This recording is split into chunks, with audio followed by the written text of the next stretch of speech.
Hello and welcome to another episode of Let's Talk About It.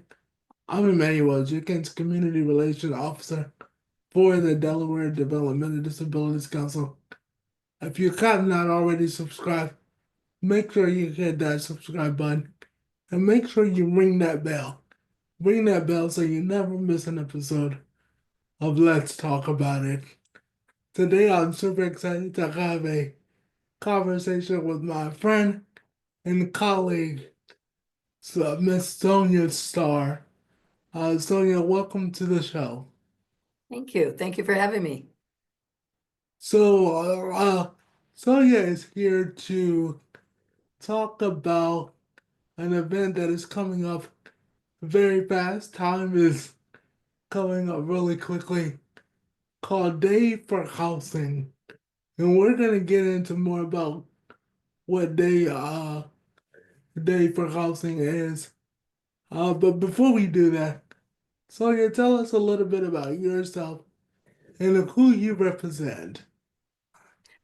So I am the policy director at Housing Alliance Delaware.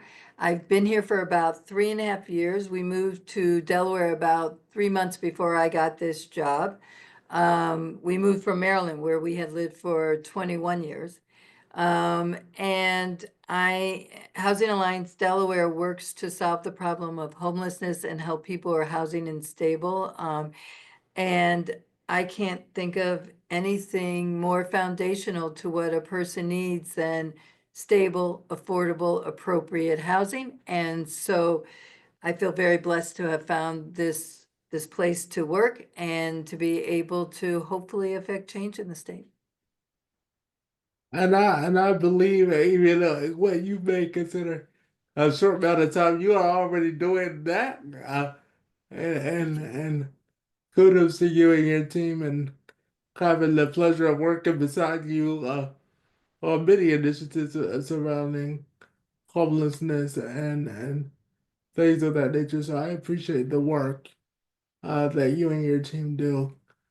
Sonia, before we get into what we are here to talk about.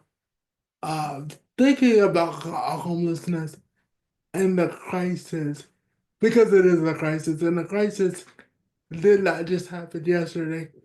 It's not just a Delaware issue, but it's a national problem. Can you share a little bit more about that crisis? I know you mentioned homelessness or someone having a home being the root of foundation, but can you go into a little bit more about how that Mhm. affects a person's well-being in general?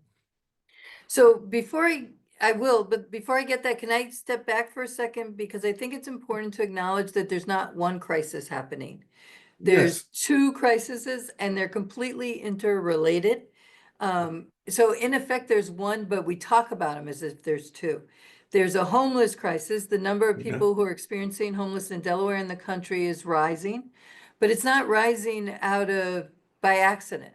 In fact, the Pew did a really important study a couple years ago in which they researched municipalities bigger than our whole state all across the country with different, either really bad numbers of people experiencing homeless or really good numbers of people. They solved the problem of people experiencing homelessness and everything in the middle.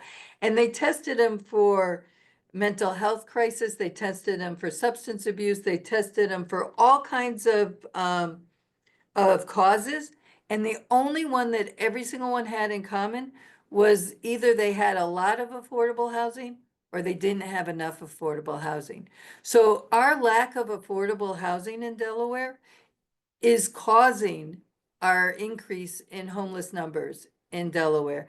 And so they're two crises. We often talk about them as two crises, but they are completely intricately related. So I think that's important to put out there. Now you asked me a question that I said, yes, I'll come back to. Now I forgot. I'm old. Tell me again. No, that's absolutely fine. This is a conversation, and that's why I love it because it is a conversation. Uh, but my question was about the more about crisis and how that crisis or someone not having a home, how that affects someone's well-being and all the other aspects of someone's life. Thank you. That was helpful. Most research suggests that a person who is experiencing homelessness, living off the streets, it reduces 12 years of their life. They are more prone to illness. They are less likely to have healthy food. They are less likely to be able to sleep a good night. All of the things many of us who have stable housing take for granted. And even if you have housing, but you're what we call cost burden or severely cost burden, which means you're paying either more than you're paying more than 30 or 50% of your income for housing. That means you're choosing to put a roof over your head, but you can't afford your meds, or you can't afford health insurance, or you can't afford your school supplies for your kids, or you can't afford healthy food because we all know healthy food costs more than junk food, right? So, or you're working two jobs, in which case you have no free time to sleep, right? In order for people to truly thrive, they need to have what they call in the vital conditions humane housing. We need safe, affordable, available housing for all our residents. And the truth of the matter is, so there's the humane way of looking at it. We want all people to have housing. But if you want to be totally self-centered, having people being homeless hurts all the rest of us who have housing, right? The cost to emergency services, because people don't have safe housing, means they use the ER as their doctors. The cost to hospitals that have to send out ambulances to treat people on the streets because they can't get wound care because you can't keep a wound clean on the streets. The cost to schools because kids are constantly not knowing where they're sleeping that night, so they can't really do school the way they should or could. Um, the costs to our police, who are not trained to be mental health professionals, but have to constantly be called out to address the needs of somebody experiencing homelessness. It, in the long run, saves society more money to upfront the cost to treat people who are experiencing homelessness to safe and affordable housing. And we don't do it because of the upfront costs, even though in the long run, it would save us money as well as make us more humane. Wow, wouldn't that be something Mhm, more humane? And you mentioned affordable, and really having the affordable housing. But people often look at affordable as just how much something costs. But I'm also looking at affordable as what it's costing someone when they don't have it. What am I giving up? You mentioned 12 years. You know, mhm, that's almost as bad as smoking a cigarette. mhm, So to know that, but then there's also this piece of accessible, mhm, and I think we often, even in conversation, even in some of the work that we have done, we gotta constantly remind people you can't have affordable and not have accessible, and think it's going to work out for a whole group of a population. So speaking of the crisis and all the different things that it affects, your organization, uh, um, um, Delaware Housing Alliance, is trying to really do something to impact that. And you mentioned policy and coming up with different ways to really help this housing crisis. So you guys are putting together something that you have done for a couple of years now. But this year, 2025, Day for Housing is coming up. Before we get into the logistics of Day for Housing, the when, where, how to get involved, how to register. Tell me just a little bit about day for housing. What is it? What is it? And why should people attend this year?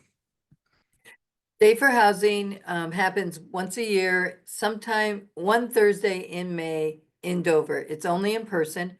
We bring people across the state to Dover to meet with their elected officials. So that's what it is, but really for me is why does it matter? Like why do it, right? And I think there are a couple of really important reasons to it.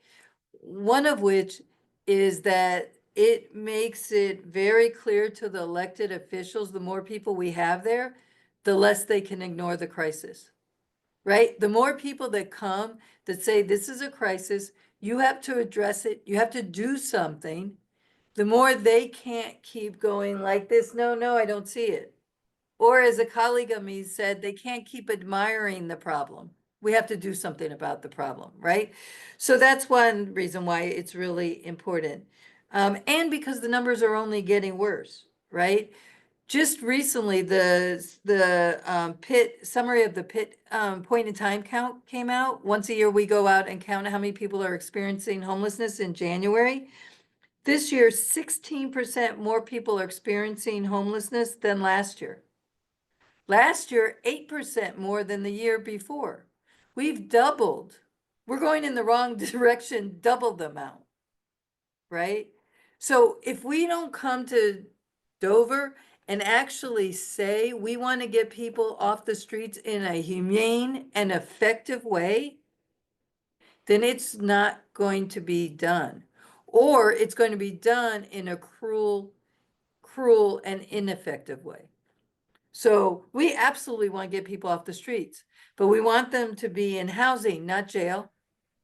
We want them to have their, you talked about accessible. Absolutely. We want people to be able to have their physical needs addressed. We want people to be able to have their developmental needs addressed. We want people to have their behavioral needs addressed, right? And that doesn't happen if you just keep ticketing them and move them from corner to corner to corner, right? It only happens if you put them in what we call supportive housing.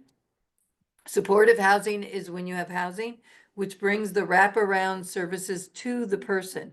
So the nurse might come and knock on my door and say, hey, Sonia, when's the last time someone looked at that wound you moved in with? Can I just look at it and clean it up a little bit? Or somebody might knock on my door and say, hey, Sonia, one of your goals when you moved in was to redo your resume. Why don't we sit down for an hour and see if we can't, make some progress on it, right? Eventually, the goal is for people to be independent. And research has shown when you put them in housing with the supports around them, they have a better chance of getting to independence than when you leave them on the streets. And some people, their trauma and their mental health status and their physical disabilities are so complicated that they might always need to be in supportive housing. But that truly is better than being on the streets. And So we coming today for housing means that we get to say this matters and you have to work with us to do something about it. and you mentioned really those supports. Wraparound support. And when we think about that, who doesn't live with supports? And I Right. think when we start trying to segregate the idea that this is just those people's problems, uh, uh, and then when you hear somebody homeless, a lot of times what you hear, oh, they must lost their job and they must turn to drug. And the numbers show that most people lose their job or turn to drug after losing their home. Yeah.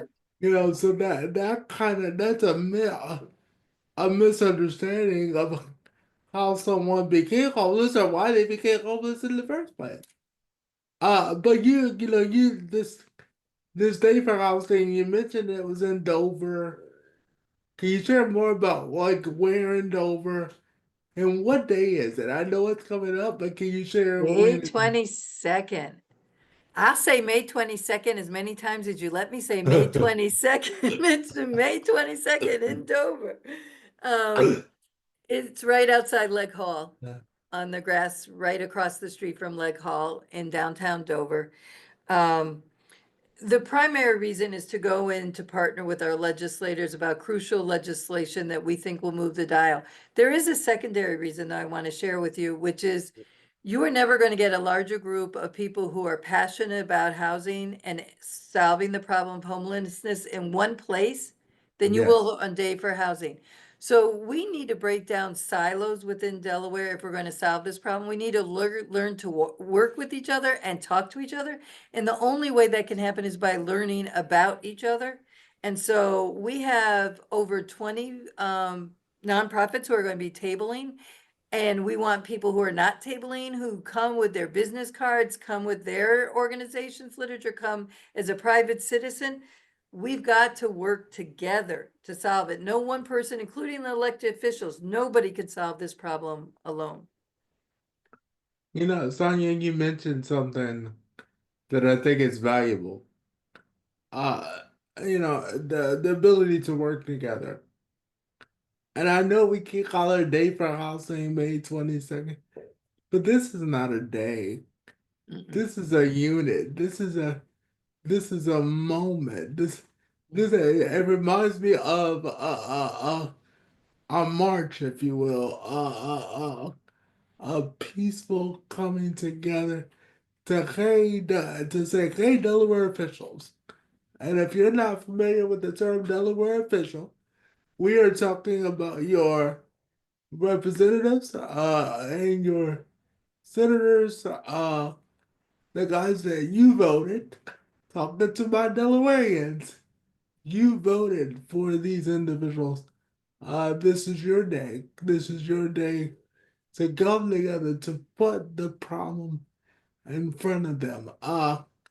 They can no longer turn a eye to it, act like it doesn't exist. But this is also your day to come together and work together to eliminate, not decrease. We want to eliminate the housing crisis. So you told us a couple times that it's on May 22nd. Can you give us a May 22nd?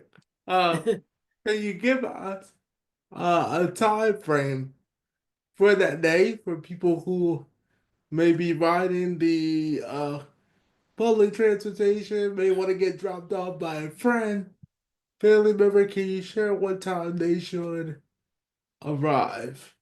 Timing is complicated, and I'll be completely transparent about that. Because the primary goal is to go into, we're going to be there from 9 to 3:30, 4. We'll be there from 9 to 4, most likely. Might even get there by 8 and be there to 5, but that's about it, 9 to 4. But the primary goal is to go in and meet with your legislators. I couldn't set up meetings with them ahead of time. They don't know their schedule that far in advance. Next week, I start setting up appointments for people. Um, so I don't, when somebody needs to arrive will depend on when their appointment with their House of Rep is, when their appointment with their senator is, and I don't know that yet. So it's complicated. What I would suggest people do is they register, because then once you register, you get all the information sent to you about as soon as I make appointments, and you can then know what time to get there. I can tell you, we asked people to come at least an hour before their earliest appointment. But last year we had some appointments were at 9:30, that was the earliest, and the latest was at 3:30. So I don't know what that actually means. I know for working people who have a traditional 9 to 5, 8 to 4, this is a really bad time. If I had control, if somebody made me queen for the day, it would also have evening opportunities, but this is when the legislators are there. So this is when we need to be there. Um, Absolutely. Sandra, I think I think you nailed it. I think you nailed it. In the sense of when you register, not if, but Mhm. when when you register, you will then receive updates about your appointment. And I think one of the things to point out here, not only is your organization organizing all of this, but you guys are actually helping schedule the meetings with the person's representative for their district. Correct. Meaning where they live. Mhm. So I don't want to oversight that fact that you guys are even helping to that, even though they may be in that meeting with other people from their area. You guys have listed that part of the process to help people do that. While you may not be able to get meetings with all of them, you and your team have taken on that. So I just want the viewers to understand that that is something that you guys said, hey, we're gonna even make it a little easier. We may not be able to eliminate some barriers there, but we're gonna make it as easy as possible. And here's how we can do that. Right. Which Um, means that people might be going into a meeting with neighbors that they don't know, right? Because yeah, the legislator will only have one meeting yeah, with us. And so everybody from that district will go in at the same time. It's a good way to meet your neighbors. and I'm gonna go back to my childhood. Won't you be my neighbor? And the sense and the voice of Mr. Rogers. Won't you be my neighbor? So we covered when, where, but you mentioned a very key word to this whole event, register. Can you share where and how people can register um for this event? Can I put something in the chat or that doesn't work? No, I want you to verbally tell me, and then I'm Okay. going to go ahead. Okay, so it's on Housing Alliance Delaware's website. So if you go to Housing Alliance Delaware's website, you'll see buttons on the top, and one of them says Day for Housing. You click on that button for Day for Housing. That'll take you to a page where it'll tell you about the webinar, which is really important because that webinar on May 15th will prepare you for Day for Housing, and then you'll also see a separate place. So you have to register twice to register for May 22nd for Day for Housing.